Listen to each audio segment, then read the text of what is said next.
In the deep woods of Virginia, beneath the roots of a dying oak tree, lies a crime scene history tried to erase. A black woman named Celia was murdered, her body buried, her voice silenced. But what makes this story more terrifying is who buried the truth and why it stayed hidden for nearly 150 years. This is the story of a murder that never made it to court, of a plantation that silenced a witness, of a girl buried twice, once in the ground and once in the records of American history. But decades later, a historian would find the letter that exposed everything. Stay with me, because by the end, you won't just know Celia's name, you'll understand how this crime still echoes today. Green Hill Plantation, 1837. Sprawling over 3,000 acres in Campbell County, Virginia, it was one of the richest tobacco plantations in the state. It was owned by Isaac Wood, a man praised in newspapers, feared in silence. A businessman, a politician, a monster hiding behind linen and law. Green Hill wasn't just a plantation. It was a fortress built on obedience. A place where pain was currency and justice was just a word that didn't apply to black flesh. Her name was Celia. She was 19 years old, enslaved, born in bondage on the Green Hill property, raised by a mother who had already buried 3 children.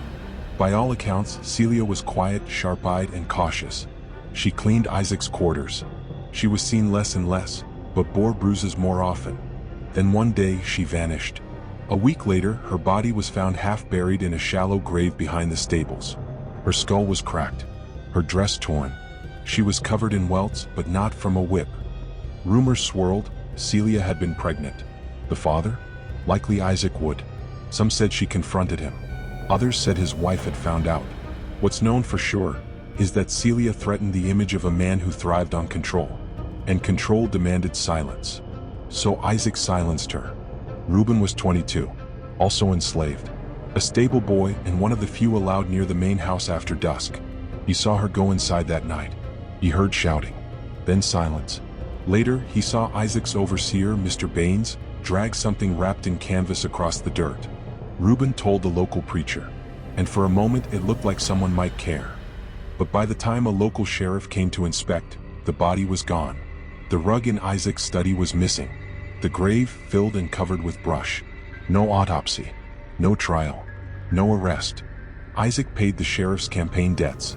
And Reuben? He was sold to Mississippi the following week. Removed, silenced. There is no court record for Celia's death. No obituary. No official acknowledgement she even existed outside a labor ledger.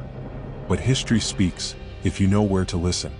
In 1974, Dr. Amelia Johnson, a black historian researching Virginia plantation archives, uncovered a series of letters from Isaac Wood's family, sealed in private university collections. One letter, dated 2 weeks after Celia's disappearance, read simply, "The girl was handled. The boy's been moved. Burn the rug. And for God's sake, don't write again." She had found proof, not just of murder, but of a conspiracy built into the bones of American slavery. Dr. Johnson tried to publish. The university blocked her. She went independent. She traced the surviving descendants of Reuben and, shockingly, Celia. Using church records and modern genealogy, she confirmed that Celia's bloodline survived. Quietly, hidden, scattered across Virginia and the Carolinas. In 2022, activists, historians, and family descendants gathered at Green Hill's ruins to erect a marker. It reads, "Here stood silence. Here died truth. Here lived Celia." Celia's death is not a single tragedy, it's a symbol.